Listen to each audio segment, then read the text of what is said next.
Released on October 27, 2020, Ghostrunner is an action game where players take control of a cyborg to take down an oppressive force that rules mankind. Ghostrunner is known for its fluid parkour gameplay, tough as nails challenges, cyberpunk aesthetic, and an amazing soundtrack with every aspect coming together to immerse the player in the shoes of the Ghostrunner on his adventure. It also has an easy to follow story with great dialogue that adds depth to the characters and environment. Not to mention, the other game modes in its DLC are fun. Without further ado, let's give Ghostrunner a deeper look.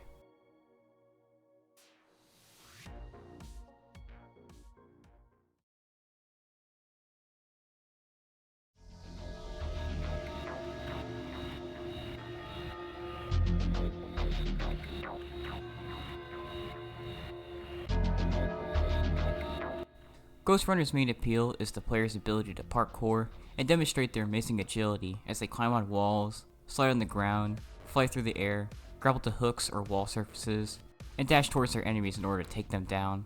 Be careful though, while the Ghostrunner's advanced robotics make them slick and useful, the smallest of attacks will shut the cyborg systems down. So timing and understanding the game's fluidity and physics are important.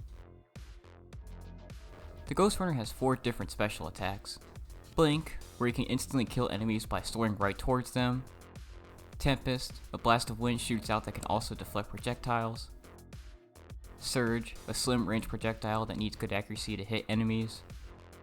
And Overlord, where an enemy's mind is corrupt and they shoot their own allies.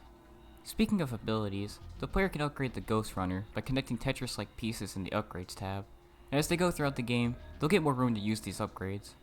These upgrades include improvements to the special attacks, and general things like being able to deflect projectiles, or receiving more dashes without having to wait for a cooldown.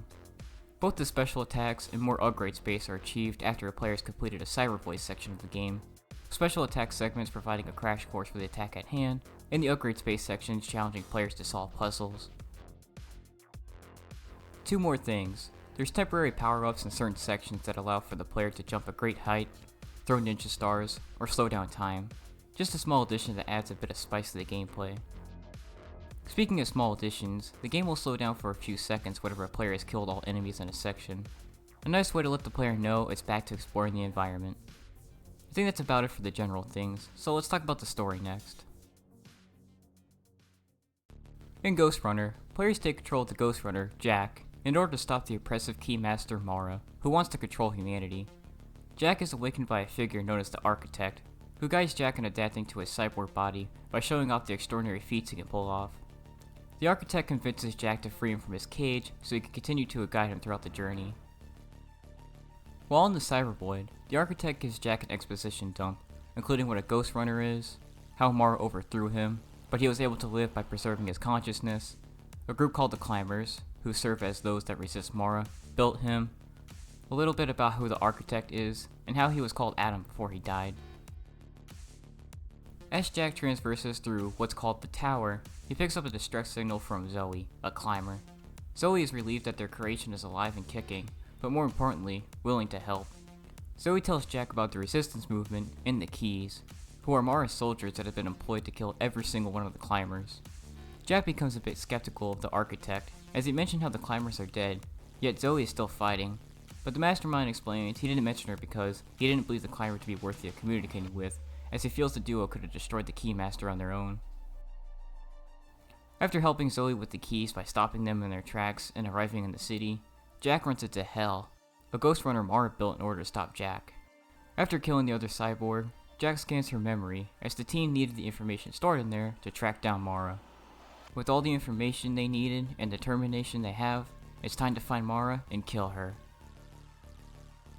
As Jack gets closer to the Keymaster, Mara picks up their intercoms and talks to the Ghostrunner and the Architect, questioning their motives and whether or not Jack should really take down Mara. Finally, Jack reaches Mara, and after an intense battle, he kills the Keymaster. Now that Mara is down, the Architect plans to completely control humanity, so nobody has input over their life.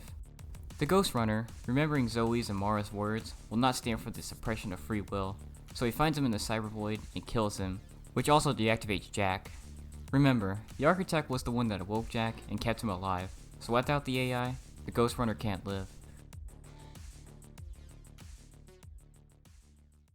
The story may seem rather simple, but it does have its depth. For example, the Ghostrunner serves as a halfway point between Zoe and the Architect in terms of their heart and physical nature. Jack may not have as much compassion as Zoe, but he has a good heart and knew when to do the right thing. And Jack isn't as smart as the Architect, but he's a smart learner and is able to see through some of the Architect's deceptions. Their physical nature is more obvious. Zoe is completely human, Jack is a combination of human and technology, and the Architect is only a digital projection of a human. That's not to mention some of the philosophical things the characters discuss throughout the game, along with the well-written dialogue that enhances their personalities. Anyways, the boss battles in the story mode are pretty fun too. They rely a lot on the player's reactions, with the first boss testing the player's parkour skills, the second boss testing their combat reflexes, and the final boss testing both aforementioned skills. Anyways, once players beat the story mode, they're allowed to beat the game on hardcore mode, where there's more enemies throughout the level, every enemy type is there from the beginning, and the level layouts are different, giving less leeway and protection to the player. If Ghostrunner wasn't hard enough, this hardcore mode will push the limits of every expert player and truly test their skills, but they are given every ability and full space for upgrades from the bat, so the player has a full arsenal from the start. This also makes it so the player doesn't have to do the cybervoid sections. While still in the story mode, players can pick up collectibles scattered throughout the levels. These pickups consist of items and voice logs that add to the lore of Ghostrunner, along with new swords to stylize the cyborg's arsenal. Past the story mode, there's kill runs and wave mode. In kill runs, players must beat the map in a certain amount of time in order to score bronze, silver, or gold, all depending on their performance. Players can put time on the clock by killing enemies, destroying the protection orbs, and picking up the green timers scattered throughout. Players are going to have to understand the levels they're playing on, and carefully plan out their run if they want to get the best scores. Wave mode consists of the player going through 20 different waves in one set environment, with each round becoming more and more difficult as different enemies start to spawn in and overwhelm the player. After each round, the player is allowed to choose an advantage or skill to help them with the relentless enemies, and the upgrades are reminiscent to the ones in the story mode. If players get a gold medal for all the kill runs and/or clear the 20 rounds in wave run, they are rewarded a new sword and a new set of gloves for Jack to equip. Overall, the gameplay of Ghostrunner is very fun, engaging, and flexible. The movement system feels just right, with how Jack flies through the air and how he can pretty much wall run against any surface. The campaign mode has a nice flow and interest player with its story, and the other two game modes fit in with the fast gameplay of Ghostrunner, even if they are quite short. The hardcore mode makes the story mode feel like a different experience. The players will recognize some of the layouts, but each level feels significantly different in the way it places enemies and how it changes the layout.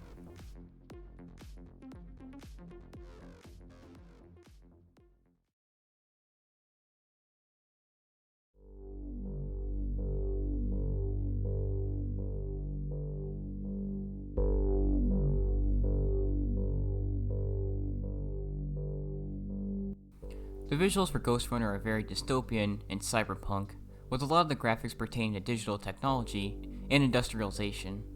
There's also Japanese culture scattered throughout the game too, like how the main character and certain enemies are based off samurais. Speaking of the enemies, they're cyborgs by being partially synthetic, and their designs also fit with their combat style. The gunslingers have a visor to help them aim at the Ghostrunner. The samurai have armor and a sword, so Jack can't just go up to them and slice them.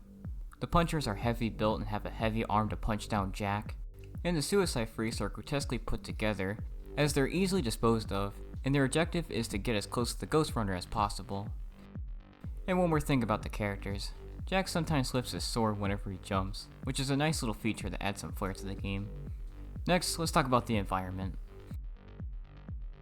The inside of the tower is very industrial. It shows off a lot of the inner workings, with a lot of moving parts and machines, while also being close quarters and tight.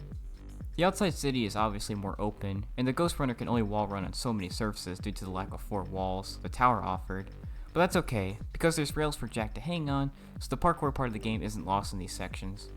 There's also advertisements and billboards around that mark the next stage of humanity, which include replacing most of the organic stuff into robotic parts and computer chips.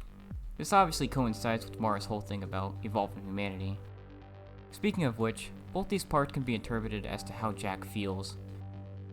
The tower is closed off, shut in, and as mentioned before, shows off a lot of machinery, which could be reflective of how Jack feels like he's completely directed by the Architect and Zoe.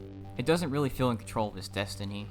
After all, he's a machine that was made to follow orders, so it just feels natural to him to accept everything they say.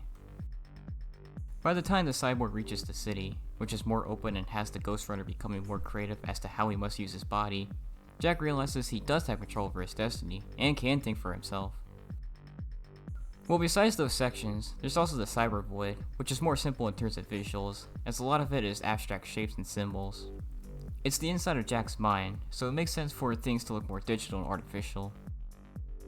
Speaking of the art style, the ending cutscene is 2D animated, and is reminiscent of the cyberpunk aesthetic from the 3D rendered graphics. Now, let's talk about the sound department. The Ghostrunner soundtrack is pretty good, and gets players in the mood to slash some enemies with style and grace. The style of music is electronic, or more specifically, synthwave, and that makes a lot of sense considering the theme of digital technology throughout the game, especially considering 3 out of the 4 main characters are synthetic. While the soundtrack does have a lot of energy, it does have its slower parts to complement the sometimes slower parkour sections, and it allows the dialogue to seep without completely interrupting the action from the music. The voice acting in this game is quite good too. Each character really fits the personality the game set up. The architect's voice is pompous and arrogant, but he knows how to rebuke Jack's and Zoe's claims, as there's also confidence in his voice. Zoe is distressed but knows how to get to Jack and convince him of the good inside him, and Jack is rather monotone due to partially being a robot, but it's clear how he feels during certain parts of the game based on the slight inflections he has in his voice when speaking to the aforementioned characters. One more thing, the sound effects fit in with the digital technology motif of the game, and the sword slicing sound effect is rather satisfying. Otherwise, that's all I had to say about the sound department of Ghostrunner.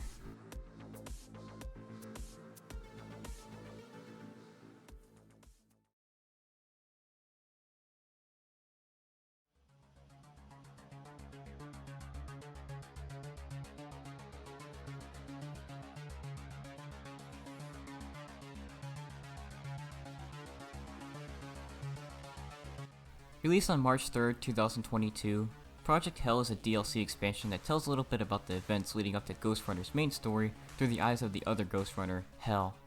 The gameplay is fairly close to the base game, but there are some big changes. First of all, Hell can jump significantly higher than Jack, and the aerial dash shows a projection of where she'll land. Hell doesn't have a lot of Jack's attacks, rather, she operates off a rage mechanic, where the rage bar raises each time she kills someone. Players can use this rage meter to shoot a surge projectile, and if the bar is over half full, Hell can take an attack from most enemies without dying. There's small white pieces around certain sections that instantly fill the player's rage, although they're mostly placed in areas where there's a lot of enemies, or whenever the player has to use surge to overcome an obstacle, whether it be a locked door or elevator mechanic. One more thing, Project Hell has 6 new tracks by the same person that made the base game's music, Daniel Deluxe, and they had the same style and sound of the base game, but there's something sinister about them. I'm not sure how to explain it, but there's something about their style that reflects Hell's evil and angry nature. Alright, let's talk about the story of Project Hell. Mara awakens the Ghostrunner Hell so she can command her to kill the climbers. Mara gives Hell a crash course and asks her philosophical questions so the Keymaster can determine whether or not Hell is viable in destroying those that resist her. Once Hell proves herself to Mara commands Hell to detain Adrian Bakunin as he starts to question the Keymaster's motives. Mara also tells the cyborg she'll be fighting the Keys, her own people, so she should only kill when it's absolutely necessary. After ignoring this request, Hell finds Adrian, and she leaves him in a state where he's not dead, but will shortly bleed out. Mara scolds Hell for doing so, but it seems Hell didn't fully understand the request, a sign of things to come. Hell gets a new task, find the climbers and kill their leader, who is supposed to be Jack. Hell does track down the climbers and find Jack, but she doesn't believe the cyborg to be the leader, as she believes the leader would be a human like the rest of the climbers. Hell goes after the climber Diego, and during this battle, Hell asks Mara to remove her limitations, of which the Keymaster accepts, and Hell goes crazy with her rage in order to kill the climber. With Diego down and her straits removed, Hell decides to go after Mara and kill her, but the cyborg's efforts are cut short when another Hell Ghostrunner kills her. Mara explains there are multiple Hell units, and each of them thinks they're unique and independent, but as she stated before, they're there for convenience, not necessity. Mara then commands the second Hell unit to decapitate and scan the first Hell unit's memory, so it can instantly obtain all of its information and combat skills, but the cyborg decides to jump into the lava below the platform to spite Mara. Once the screen turns black, a familiar voice is heard. You're alive. One more thing, the player can hear the voice comms between the climbers, so players can learn a little bit about what the climbers were like before they were killed. Project Hell's story is short, but sweet. It's nice to see some of the events leading up to the main story, like learning about the climbers that Zoe has worked with before, and how Mara treats those in her command. Hell is also an interesting character too. Hell is kind of like Jack in that they both kill every key in sight, and has something against Mara. The ending raises some questions too. Did Hell's death allow for Jack to be activated, considering it happens right before Jack's reboot? And would the second Hell have been able to take out Jack as she scanned the first Hell's memory and gain her skills? Anyways, the Project Hell DLC isn't half bad. New and fresh gameplay that doesn't stray far from the base game, music that, in my opinion, is better than the songs made for the base game, and boss battles that work with the new abilities Hell has. Well, enough of that. I have one issue with this DLC, and that is, it feels too short in order to be worth $15. The player gets about 2 hours of gameplay, and there's really no replayability with this expansion. In my opinion, I think adding a hardcore mode to this DLC could have made it more worth its value. After all, the hardcore mode in Ghostrunner made the story chapters feel fairly different than its normal mode counterpart, so Project Hell could have been more fun and had more playtime had they put this feature in. Not to mention, they could have implemented geometry and layouts that limit how much the player can use Hell's high jump and rage meter, so hardcore mode could have really played into Hell's new features had they gone that route and made players think more about their approach to enemies.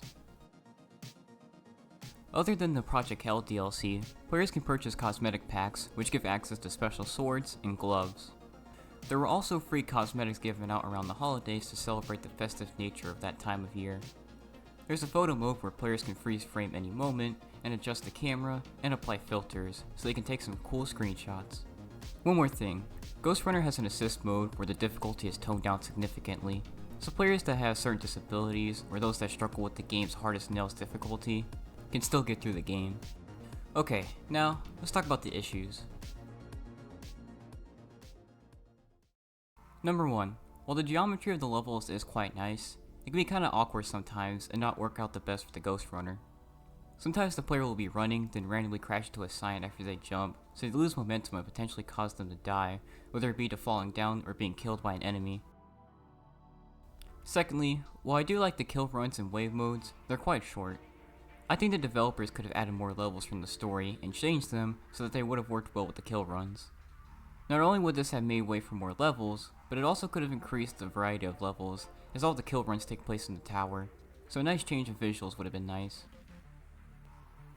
Wave runs could have been made better by letting the player go on and on until they collected all the power-ups and were completely juiced up.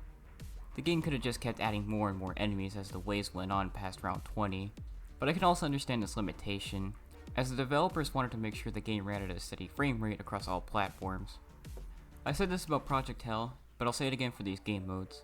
They could have added a hardcore mode for extra replayability that could have worked for the objectives of these modes.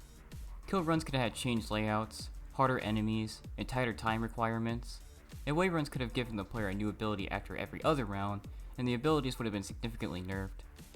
Otherwise, I don't have any other issues with Ghostrunner.